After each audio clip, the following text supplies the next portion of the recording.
لقد أرسلنا رسلنا بالبينات وأنزلنا معهم الكتاب والميزان ليقوم الناس بالقسط وأنزلنا الحديد فيه بأس شديد ومنافع للناس وليعلم الله من ينصره ورسله بالغيب إن الله قوي عزيز صدق الله العظيم.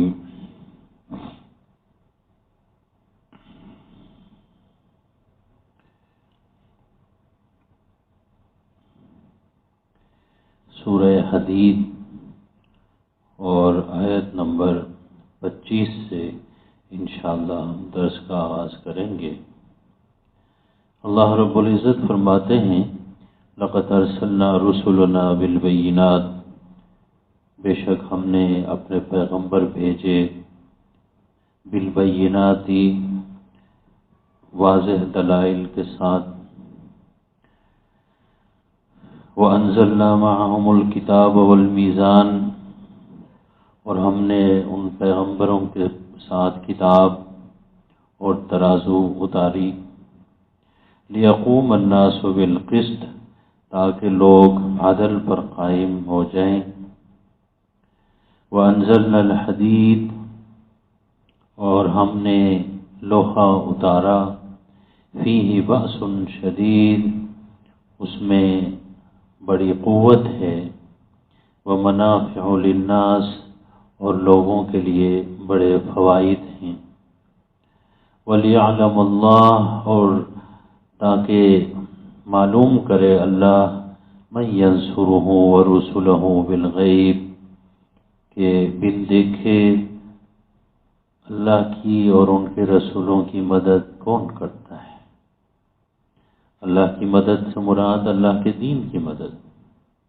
ان اللہ قوی عزیز، بے شک اللہ بہت قوت والے اور غالب ہیں.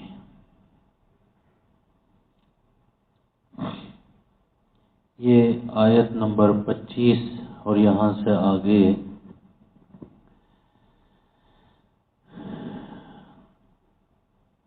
جو آیتیں آ رہی ہیں اس میں اہل کتاب کے ایک اعتراض کا جواب ہے. اہل کتاب یہود اور نصارہ، ان کی طرف سے ایک اعتراض کیا جاتا تھا اور ان سے سیکھ کر قریش وہ اعتراض دہراتے تھے. اس کا جواب دیا جا رہا ہے. اب دیکھیے، مکہ مکرمہ میں مسلمان بڑے کمزور تھے، غربت تھی، ان کے پاس کوئی طاقت نہیں تھی، ظلم کا شکار، زبردستی کا شکار مسلمان. تو تانا دیتے تھے مشرکین، دیکھو یہ مسلمان ہیں، کوئی غلام ہے، کوئی بلال حبشی ہے، کوئی صہیب رومی ہے، کوئی اس طرح جو ہے نا، تو یہ غلام جو ہیں یہ اپنے آپ کو کہتے ہیں کہ جی ہم جنت میں جائیں گے. بڑے بڑے سردار قریش کے نہیں جائیں گے، یہ جائیں گے جن کو روٹی نہیں مل رہی، جو آزاد بھی نہیں ہیں، دوسروں کے غلام ہیں، یہ جنت میں جائیں گے. اور یہ ساری جو نا بھائی یاد رکھیے ہمارے خداؤں بتوں کے خلاف بات کر رہے ہیں جی. یہ باتیں بناتے تھے. مدینہ منورہ میں حضور صلی اللہ علیہ وسلم ہجرت کر کے تشریف لائے تو ایک طاقت حاصل ہو گئی، ریاست بن گئی اور ایک قوت حاصل ہو گئی. تو لازمی بات ہے پھر جہاد شروع ہو گیا. کیا ہو گیا؟ جیسے بدر کا یہی رمضان آج 18 ہے، 17 رمضان المبارک کو پہلا معرکہ جو ہے نا بھائی مسلح جدوجہد. ابھی تک تو مسلمان ظلم برداشت کرتے آ رہے تھے، لیکن اب مسلمانوں نے جواب دینا شروع کر دیا. ان کے پاس طاقت آ گئی، مسلمانوں کے پاس ایک ریاست آ گئی، ایک معاشرہ بن گیا ان کا.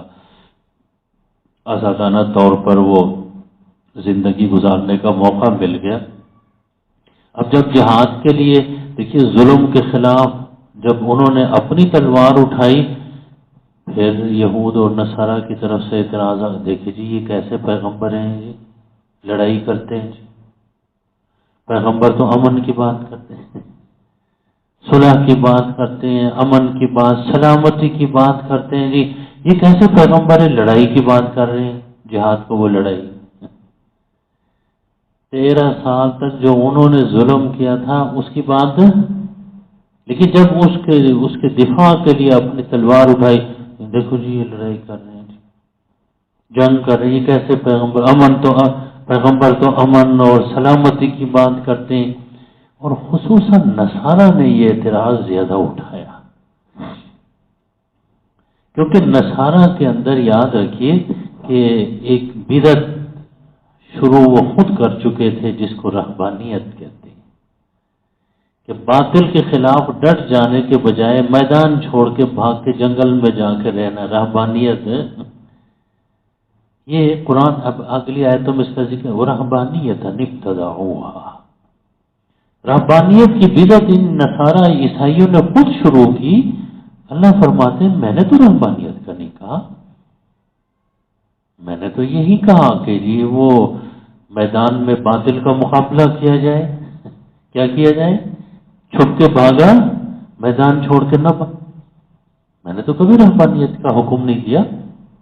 یہ بدعت عیسائیوں نے خود شروع کی تھی رہبانیت۔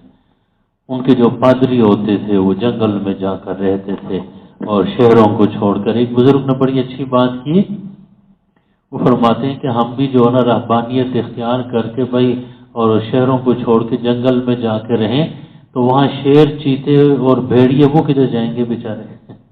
جنگل تو اللہ نے ان کے لیے بنایا، ہمارے لیے شہر ہے، یہاں رہیں گے، یہاں رہ کے حق اور باطل کی کشمکش میں حق کا ساتھ دیں گے، باطل کو ہرانے کی کوشش کریں گے، حق کو جتانے کی جان لڑا دیں گے، مال لڑا دیں گے، یہ تو ہمارا کام ہے۔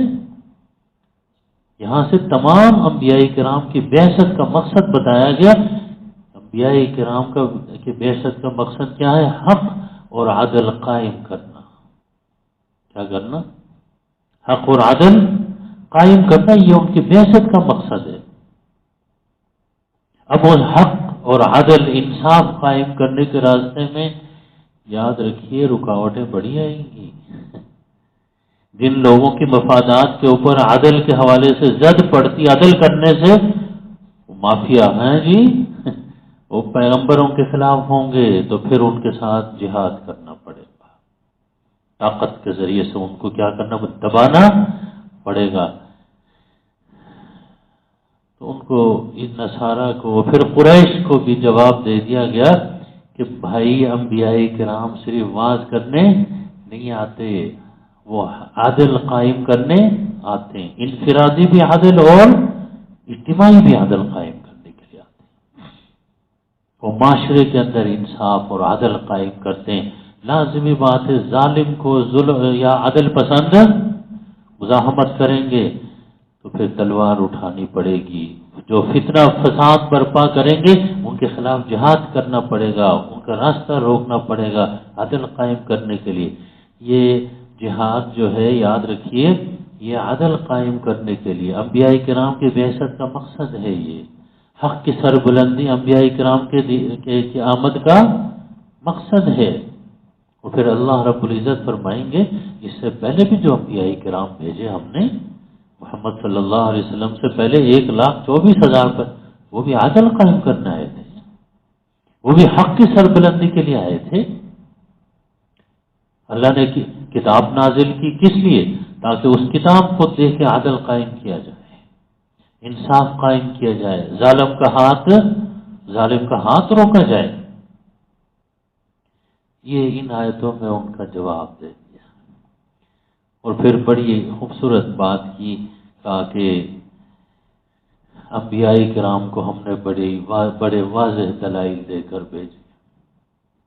کوئی دیکھنے والی آنکھ ہو تو اس کے سامنے وہ دلائل جو ہے نا، روشن دلائل، کھلی نشانیاں دے کر ہم نے بھیجی۔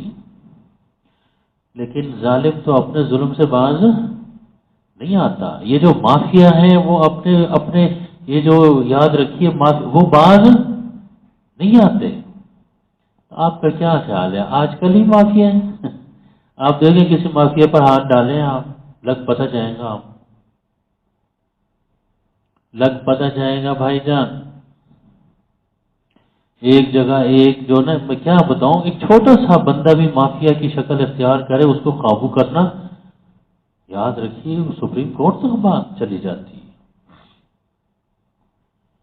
انبیاء کرام کے زمانے آپ کو پتہ ہونا چاہیے کہ یہ جو ابو لہب تھا یہ اسلام کا دشمن کیوں بنا؟ کیا وجہ تھی؟ حضور کے رشتہ دار تھے. بھائی خانہ کعبہ کا یہ خزانچی یہی تھا. خانہ کعبہ کے لیے، تعمیر کے لیے، فلاح کے لیے جتنا چندہ ہوتا تھا وہ سارا اسی کے پاس. یہ بہت مالدار. کہاں اس کی کوئی فیکٹری چل رہی تھی؟ ابو لہب کی کوئی فیکٹری نہیں چل رہی تھی. وہ خانہ کعبہ کے اس چندے کو اپنے جیب میں ڈالتا تھا. 2 روپے خرچ کیا، 1,00,000 روپے جیب میں ڈالا، مالدار ہو گیا. اب جب اسلام آیا تو کہا گیا کہ بھائی یہ چیزیں تو نہیں چلیں گی. مافیا ہاں سب سے زیادہ مخالفت ابو لہب نے کی. کیوں کی؟ حضور کے رشتہ دار تھے. کیونکہ بھائی اگر خانہ کعبہ آزاد ہو جائے ابو لہب کی چنگل سے تو اس کے تو بھائی یاد رکھیے مالی مفادات کے اوپر عدل قائم کرنے کے لیے حضور تشریف لائے کہ کوئی مذہب کے نام پہ بھی دوسروں کا استحصال نہ کر سکے.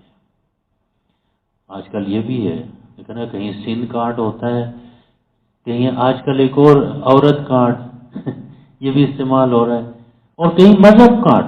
میں سچی بات کرنے کا عادی ہوں، مذہب کارڈ بھی استعمال ہوتا ہے. ذرا آپ کسی کی مخالفت کریں، کاروباری لین دین میں جھگڑا ہو، مذہب کا رنگ دیا جاتا ہے.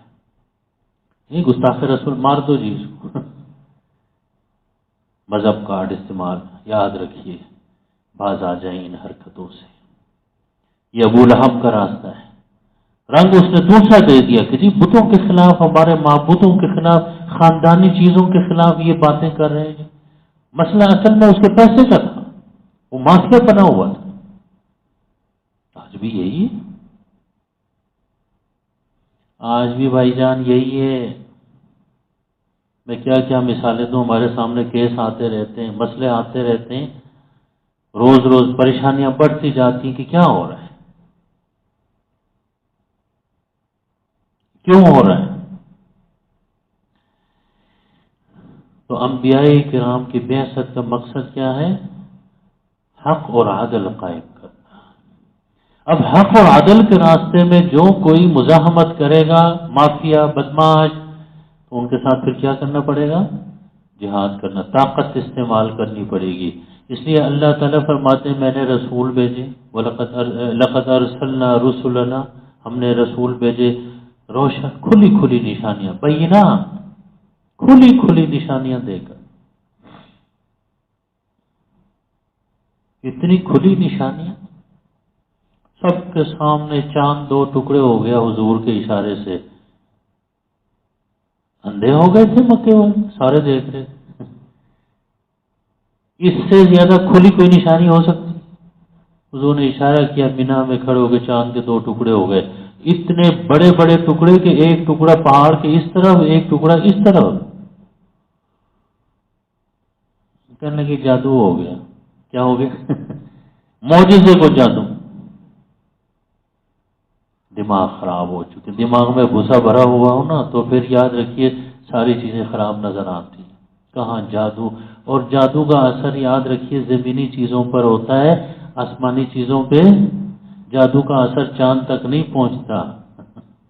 یہ تو سارے جادوگر متفق ہیں اس بات کے اوپر. یہ سفلی عمل ہے. غیبیات کے اوپر اس کا اثر ہوتا ہی نہیں، وہاں تک اس کا اثر پہنچتا ہی نہیں ہے. تو یہود اور نصارہ، خصوصاً نصارہ، پھر قریش، ان کو جواب دیا گیا ہم نے لقد ارسلنا رسلنا بالبینات، کھلی کھلی نشان، واضح دلائل، روشن دلائل دے کر بھیجا. صحیح سلیم الفطرت لوگ آ گئے. اور کہتے ہیں کہ یاد رکھیے وَأَنزَلْنَا مَعَهُمُ الْكِتَابَ وَالْمِيزَانَ، اور پیغمبر کے ساتھ کتاب بھی نازل کر دے، قرآن شریف، تاکہ پیغمبر اس قرآن کو دیکھ کر لوگوں میں عدل کریں۔ آئین دستور ہے جی، اب بھی سارا جھگڑا یہی ہوتا ہے، آئین کی طرف آئیں، دستور کی طرف نہیں، ہمارا آئین قرآن ہے۔ اللہ کے رسول قرآن کو دیکھ کے فیصلہ کرتے تھے۔ ہماری عدالتوں میں قرآن کی مثال نہیں دی جاتی، حوالہ نہیں دیا جاتا، ہندوستان کے آئین کا حوالہ، امریکہ کے دستور کا حوالہ دیا جاتا ہے۔ اللہ کے رسول قرآن کو دیکھ کے فیصلہ کرو، قرآن میں یہ لکھو وَأَنزَلْنَا مَعَهُمُ الْكِتَابَ وَالْمِيزَانَ، میزان ترازو، یہ میزان اور ترازو یہ عدل کی علامت ہے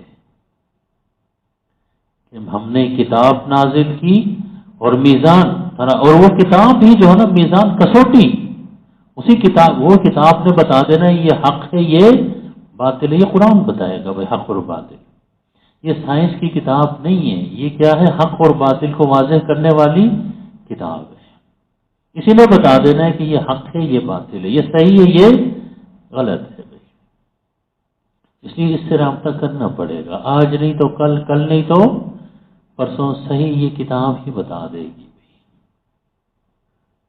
اور پھر فرمایا کہ لِيَقُومَ النَّاسُ بِالْقِسْطِ، تاکہ لوگ، قسط کہتے ہیں عدل، تاکہ لوگ عدل پر قائم ہوں۔ پیغمبر بھیجا، کتاب نازل کی، ترازو میزان نازل کیا، کس لیے کیا؟ کہتے ہیں تاکہ لوگ کیا ہو جائیں، عدل پر، دنیا میں عدل ہو، انصاف ہو بھائی، کوئی کسی کے اوپر ظلم نہ کرے، بھائی بھائی پر ظلم نہ کرے، ہمسایہ ہمسایہ پر ظلم نہ کرے بھائی، دنیا میں عدل ہو۔ پیغمبر تو اس لیے آئے ہوئے، اب عدل کے راستے میں جو آئے رکاوٹ بنے گا اس کے خلاف جہاد ہوگا۔ اچھا مزے کی بات آپ کو بتاؤں کہ آج کل بھی یاد رکھیے، امریکہ کے اسٹیٹ ڈپارٹمنٹ کے پاس ایک رپورٹ ہے، اس میں اسلام کی قسمیں بنائی گئی۔ کیا بنائی گئی؟ جی ہاں، سروے کر کے اسلام کی قسمیں بنائی گئی ہیں۔ ایک ہے سلفی اسلام، ایک ہے یاد رکھیے کہ جہادی اسلام، ایک ہے فقہی اسلام، ایک ہے وہی یاد رکھیے سیاسی اسلام، ایک ہے صوفی اسلام۔ اور پھر اس رپورٹ میں اس کے کچھ مندرجات میں نے پڑھے ہیں، وہ رپورٹ تو کئی جلدوں پر مشتمل ہے، اس کی کچھ مندرجات، کچھ اجزاء میں نے بھی پڑھے ہیں۔ اس میں مشورہ یہ دیا گیا امریکہ کی حکومت کو کہ یہ جو فقہی اسلام ہے، یہ جو سیاسی اسلام ہے، جو لوگ یہ سمجھتے ہیں کہ بھئی اسلام ایک سیاسی طاقت اور قوت بھی ہے، اسلام کو حکومت آنی چاہیے، ہے جی، اسلامی نظام آنا چاہیے، کہتے ہیں یہ بہت خطرناک لوگ ہیں۔ اور یہ جو جہادی اسلام والے یہ اس سے بھی زیادہ خطرناک ہیں، یہ سلفی اسلام والے اس سے بھی زیادہ خطرناک ہیں۔ آخر میں مشورہ دیا گیا کہ امریکہ کی حکومت کس اسلام کو سپورٹ کرے؟ صوفی اسلام، رہبانیت۔ حالانکہ اچھا آپ نے دیکھا ہوگا پرویز مشرف کے دور میں یہاں پر جو نا صوفیزم کے نام پہ ناچ گانے شروع ہو گئے تھے کہ نہیں؟ ان کے یہ صوفیزم کا ہمارے صوفیائی کرام، اتنے نیک صالح لوگ، اتنے اچھے لوگ، دین کے نمائندہ، ان کے ساتھ کوئی دور کا بھی تعلق، ان کی ڈوری کہاں سے ہل رہی تھی؟ اسی رپورٹ سے ہل رہی تھی۔ ایک دم سے لوگ نکل آئے، صوفیزم کے نام پہ ناچ گانے شروع ہو گئے، کیا جی صوفیزم جی، صوفی اسلام۔ ہم حیران ہو گئے کہ یہ کدھر سے آ گئے یہ لوگ۔ کھوج لگانے سے پتہ چلا کہ یہ امریکہ کے اسٹیٹ ڈپارٹمنٹ سے ان لوگوں کو سپورٹ کیا جا رہا تھا۔ علامہ اقبال کا ایک رشتہ دار بھی گمراہ ہے، وہ سپورٹ کر رہا تھا یہاں ان کو۔ اسلام میں یاد رکھیے کس اسلام میں ناچ گانے کی اجازت ہے؟ کسی اسلام میں ناچ گانے کی اجازت نہیں ہے۔ ناچ گانا کرنے والے کو تو حضور علیہ الصلوۃ والسلام نے فرمایا تھا باز آ جا مدینہ میں، فرمایا اس سے کہ تو کیوں کرتا ہے یہ؟ لیکن اللہ نے میری روزی اس میں لکھی ہوئی.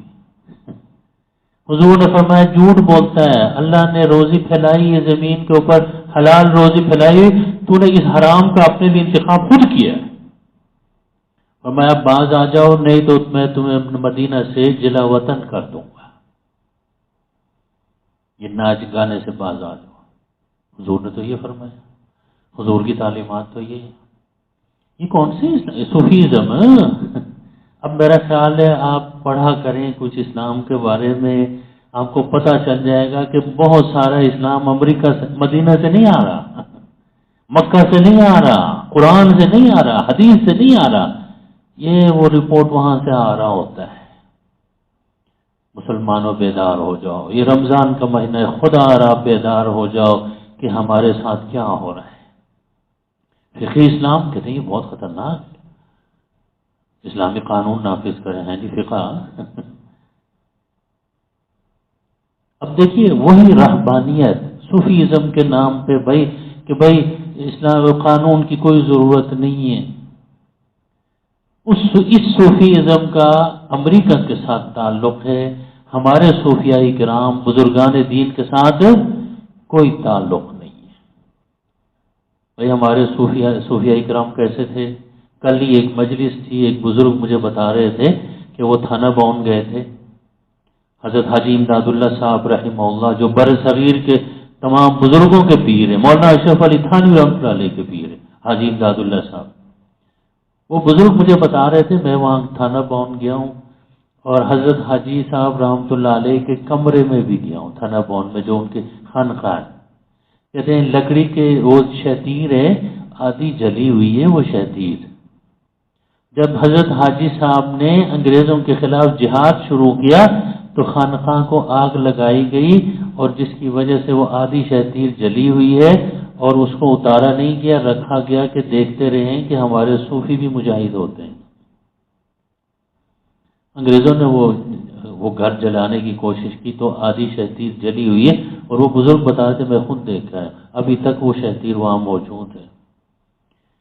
ہمارے تو صوفیاء کرام بھی یاد رکھیے کہ انگریزوں کے خلاف جہاد کرتے رہے. شاملی کے میدان میں یہی حضرت حاجی صاحب میدان میں اترے تھے. اس لیے یہ جو صوفیزم کے نام پہ گمراہی پھیلائی جا رہی، اس کا اسلام کے ساتھ کوئی تعلق نہیں. رہبانیت، یہ لوگوں کو رہبانیت کی طرف وہ لے جائے تاکہ امریکہ آرام سے پوری دنیا کے اوپر کیا کرے؟ حکومت کرے. بھائی لوگ پوچھتے ہیں فلسطین میں یاد رکھیے بے چینی ہے، مسلمانوں کے اوپر ظلم ہو رہا ہے. کیوں ہو رہا ہے؟ آپ جانتے ہیں اس بات کو؟ کیونکہ مسلمان مزاحمت کرتے ہیں، جہاد مسلمان کرتے ہیں، کوئی اور جہاد. کشمیر میں دیکھیں ہندو ظلم کر رہا ہوتا ہے. کیوں کر رہا ہوتا ہے؟ آج کشمیری مان جائیں، ہندوستان کے ساتھ ضم ہو جائیں تو کل ہی امن ہو جائے گا، وہاں کوئی مسئلہ ہی نہیں. لیکن مسلمان جہاد کرتے ہیں باطل کے خلاف. بھائی عدل ہونا چاہیے. سارے ریاستوں کو حق ملا تھا، چاہیں تو کیا ہو جائیں، پاکستان کے ساتھ الحاق کریں، چاہے ہندوستان کے ساتھ. یہ حق ان کو دیا؟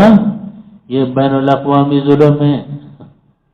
اس کے خلاف عدل کے لیے مسلمان جہاد کر رہے ہیں، ان کے اوپر ظلم ہو رہا ہے. کشمکش تو ہوگی. جہاں افغانستان میں یاد رکھیے جہاد چلتا رہا، آخرکار جو ہے نا بھائی ظالم جوتے چھوڑ کے بھاگ گیا. ابھی تک وہاں بحث ہو رہی ہے کہ ہمیں کیوں بھاگنا پڑا، کس نے بھاگنے کی کوشش کی، حکم کس نے دیا تھا. وہ ایک صدر کو پکڑا بھی گیا کہ اس بدماش نے واپس آنے کا کہا، اور وہ کانوں کو ہاتھ لگا رہا ہے، نہ آتے تو سارے مر جاتے. اسلام میں کوئی رہبانیت، اسلام میں باطل کے خلاف جہاد ہے. کیا ہے؟ منکرات کے خلاف جہاد ہے، آواز بلند کرنا ہے. اللہ کے رسول نے فرمایا من رآ منکم منکرن، بخاری مسلم کی حدیث ہے، جو تم میں سے کوئی منکر دیکھے، باطل دیکھے، غلط کام دیکھے، فلیغیرہ بیدی، تو یاد رکھیے اگر طاقت ہے تو اپنے ہاتھ کی قوت سے اس کو روکے.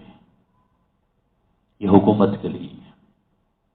فَإِن لَّمْ يَسْتَطِعْ، اگر وہ ہاتھ سے روکنے کی قوت نہیں رکھتا، حکومت نہیں، فبلسانہ، تو اپنی زبان سے کیا کرے؟ اس منکر کو، اس باطل کو روکنے کی کوشش کرے، جہاد۔ یہ کون کرے؟ خطیب کرے۔ اللہ نے ہمیں زبان دی ہوئی، یہ خطیب کے لیے، علماء کے لیے، فقہاء کے لیے بھی، کہ منکرات کے خلاف بات کریں۔ اور لوگ ہم سے ناراض کیوں ہیں؟ اسی وجہ سے ناراض ہیں۔ یہی میں نے ایک مرتبہ وہ بیان کیا، جمعے کا بیان تھا، لِكُلِّ غَادِرٍ لِوَاءٌ يَوْمَ الْقِيَامَةِ۔ اللہ کے رسول نے فرمایا، مسلم شریف میں یہ حدیث ہے، ہر دھوکے باز کے چتڑوں کے اوپر، سرین کے اوپر قیامت کے دن جھنڈا ہوگا دھوکے کا، کہ اس کے اوپر لکھا ہو یہ دھوکے باز کا جھنڈا ہے۔ کیوں جی؟ جس نے بھی دھوکہ دیا، یہ چتڑوں کے سرین کے اوپر وہ جھنڈا اس لیے ہوگا کہ اتار نہیں سکے گا، مسئلہ یہ ہے، جھنڈا ہوگا۔ پوچھا گیا کہ سب سے اونچا جھنڈا کس کا ہوگا؟ پروفیسر صاحب توجہ فرمائیں نا۔ سرکار دو عالم صلی اللہ علیہ وسلم نے فرمایا، سب سے اونچا جھنڈا اس حکمران کا ہوگا کہ جو اپنے عوام کے ساتھ دھوکہ کیا، سبز باغ دکھائے۔ کیوں جی؟ کس کس کے پیچھے جھنڈا لگا ہوگا؟ میرا خیال ہے سب کے پیچھے لگا ہوگا۔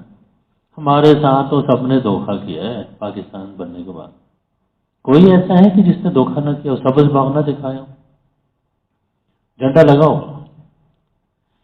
دھوکہ کیا، فریب کیا، اس پر میں نے کہا جی دودھ میں یاد رکھیے ملاوٹ کرے، پانی ملائے، یہ بھی دھوکہ ہے، دوائیوں میں ملاوٹ کرے، یہ بھی دھوکہ ہے۔ ان لوگوں کے پیچھے بھی جھنڈا لگا ہوگا قیامت کے دن، رسوائی کا جھنڈا۔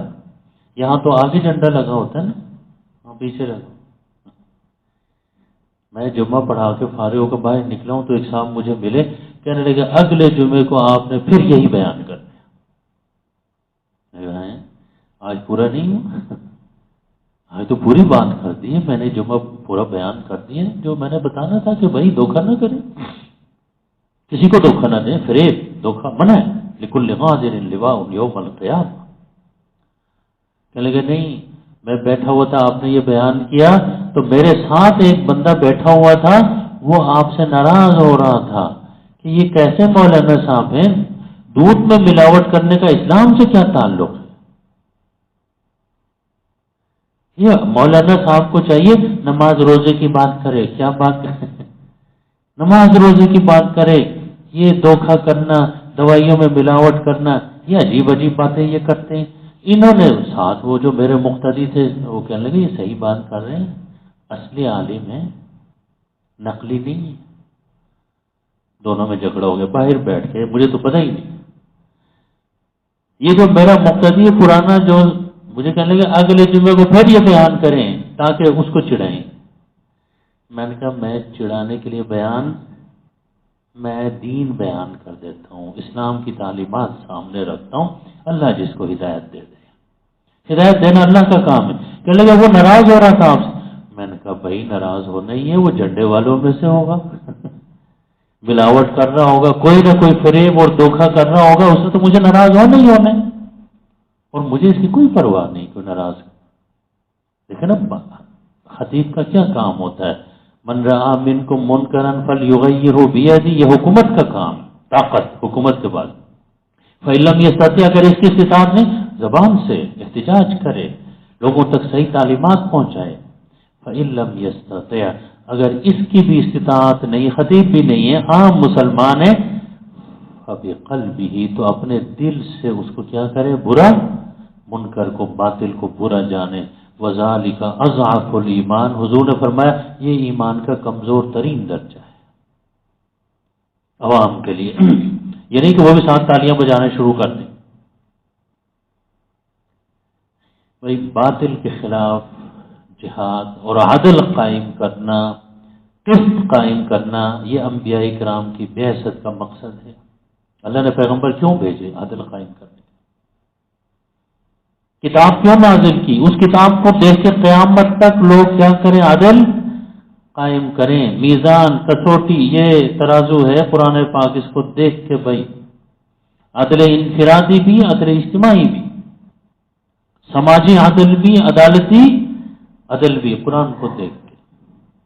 اس لیے قریش کو بھی جواب دیا جو جہاد کے خلاف بات کر رہے تھے، نصارہ کو بھی جواب دیا گیا جہاد کے خلاف وہ رہبانیت کو لا رہے تھے، فرمایا کہ وہ رہبانیت ابتدعوها، یہ رہبانیت بدعت ہے جو عیسائیوں نے ایجاد کی ہے، اللہ نے اس کا حکم کبھی نہیں دیا۔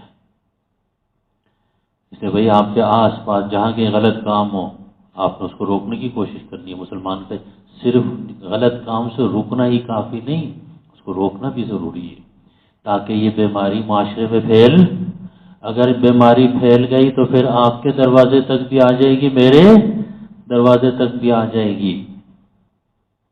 یہ ان آیتوں میں اسی غلط فہمی یا سمجھے نصارہ کے اس اعتراض کا جواب جو جہاد کے خلاف رہبانیت کی بات کرتے تھے کہ دیکھیں جی انبیاء کرام تو امن کی بات کرتے، سلام۔ اس لیے آج کل جو لوگ ہیں نا جنٹل مین، وہ کہتے ہیں کہ جی اسلام امن اور سلامتی کا دین ہے۔ جب وہ یہ کہتے ہیں نا تو مجھے یہ خطرہ لاحق ہوتا ہے، یہ کوئی چکر تو نہیں چلا رہے۔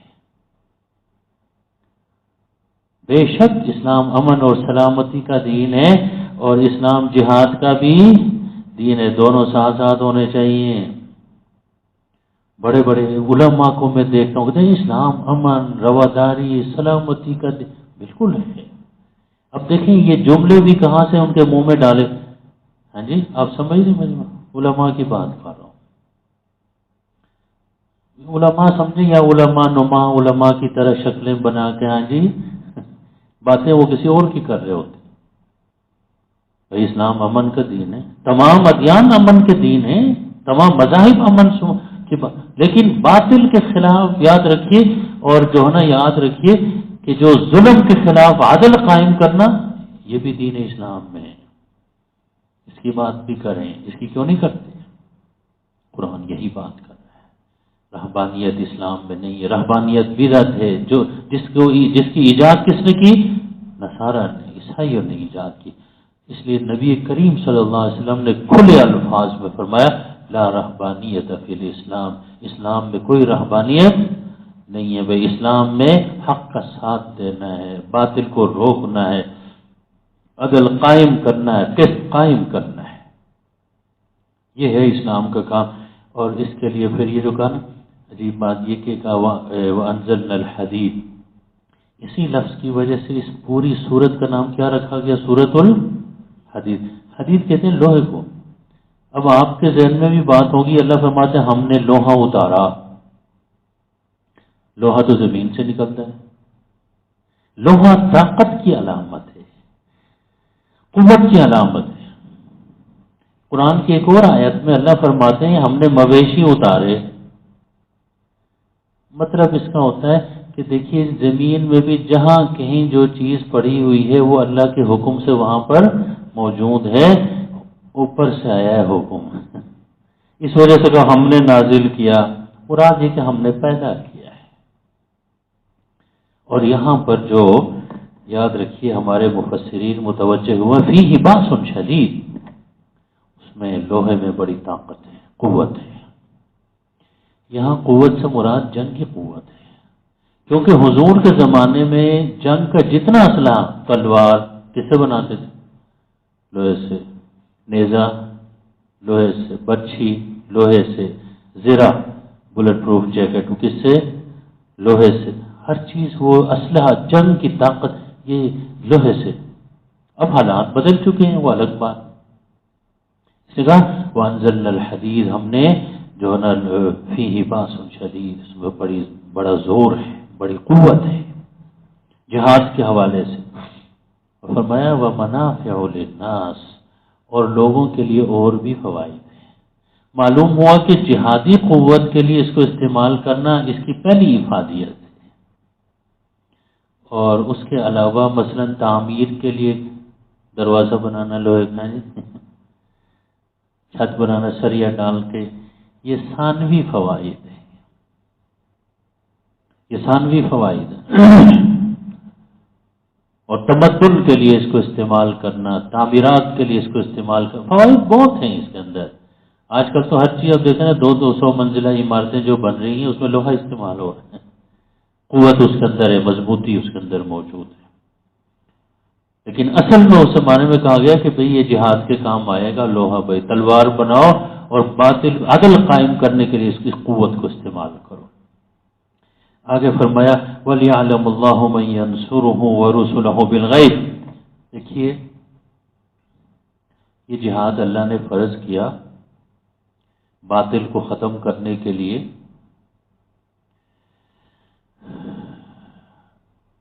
کہ مسلمان اٹھ کھڑے ہوں، اللہ کے دین کی مدد کریں، اللہ کے پیغمبر کی مدد کریں اور میدان میں اتریں جیسے بدر کے میدان میں اترے۔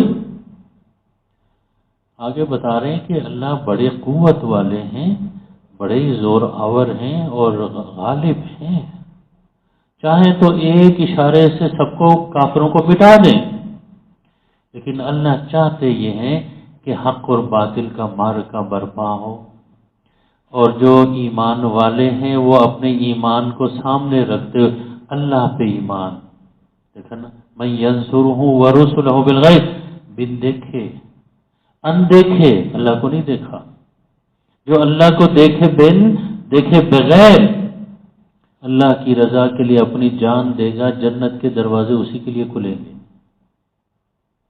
جو ہمت کرے گا، اللہ چاہتے ہیں کہ اپنے بندوں کو حق کے کس کے لیے، حق کی سربلندی کے لیے اس کے بندے میدان میں آ جائیں،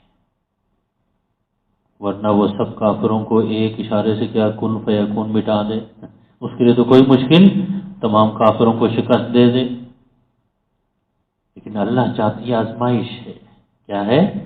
امتحان ہے کہ کھرے اور کھوٹے کا، کہتے ہیں جی مسلمان منافق اور مومن کا کیا پتا چلے بھائی، منافق بھاگ جائے گا جہاد سے مختلف ناموں کے ذریعے سے، رہبانیت کہیں کس نام سے، اور سچا مومن اپنی جان ہتھیلی پہ رکھ کے اللہ کی رضا کے لیے میدان میں آئے گا۔ اس لیے فرمایا وَلْيَعْلَمَ اللَّهُ، تاکہ اللہ جان لے، اللہ تو پہلے سے جانتے ہیں لیکن یہ اللہ تعالیٰ اس کو ظاہر کرے سب کے سامنے، کھرے اور کھوٹے کو۔ بھائی میں ینصرہ، کون ہے جو اللہ کی مدد کرتا ہے؟ اللہ کی مدد سے مراد اللہ کے دین کی مدد، اللہ کے رسولوں کی کون مدد کرتا ہے؟ بالغیب، کیسے بھائی؟ بن دیکھے اندیکھے، انہی کے لیے پھر بہشت کے دروازے کھلیں گے، انہی کے لیے پھر جنتوں کے دروازے کھلیں گے۔ بھائی لیکن ہم روزہ بھی رکھ رہے ہیں کس لیے؟ اندیکھے، اللہ کی رضا کے لیے دیکھ، اس لیے کہا باب الریان انہی لوگوں کے لیے، جنت کے جو ایک دروازہ باب الریان وہ انہی کے لیے۔ ان اللہ قوی عزیز، اور فرمایا کہ اللہ قوت والے، زور آور، عزیز، غالب ہیں۔ اللہ کی قوت میں کوئی کمی، طاقت میں کوئی کمی نہیں کہ اللہ نے مسلمانوں کی مدد لینے کی کوشش کی ہے، نہیں، اللہ چاہتے ہیں کہ اس آزمائش میں کھرے اور کھوٹے مومن میں کیا ہو جائے؟ فرق ہو جائے، اللہ کے بندے اللہ کے دین کی مدد کے لیے میدان میں آئیں۔ تو یہ یہود اور نصارہ کا جو اعتراض تھا جہاد کے خلاف، اس کا جواب ان آیتوں میں دے دیا گیا، اور دعا فرمائیں کہ اللہ رب العزت، دیکھیے رمضان شریف میں 17 رمضان کو بدر کا معرکہ ہوا، حضور پاک صلی اللہ علیہ وسلم میدان میں اترے، اور یہی رمضان ہی میں، رمضان کے ساتھ ہماری بڑی یادیں وابستہ ہیں، رمضان میں ہی مکہ فتح ہوا جہاد کے ذریعے سے، جہاد کے لیے حضور تشریف لائے، 10,000 کا لشکر لے کر آئے، اور انہی دنوں میں مکہ فتح ہوا۔ اللہ رب العزت دین کی صحیح سمجھ ہمیں عطا فرمائے۔ یاد رکھیے اس وقت کے یہود اور نصارہ کے جو اعتراضات اور مسلمانوں میں غلط فہمیاں پھیلانے کی کوششیں، آج بھی یہود اور نصارہ، ان کے ساتھ ہندو بھی مل گئے ہیں، اسلام کے بارے میں وہی اعتراض، وہی غلط فہمیاں۔ جب تک ہم قرآن سے رہنمائی نہیں لیں گے، ان کافروں کی سازشوں کو سمجھ نہیں سکیں گے۔ اللہ تعالیٰ ہمیں صحیح سمجھ عطا فرمائے۔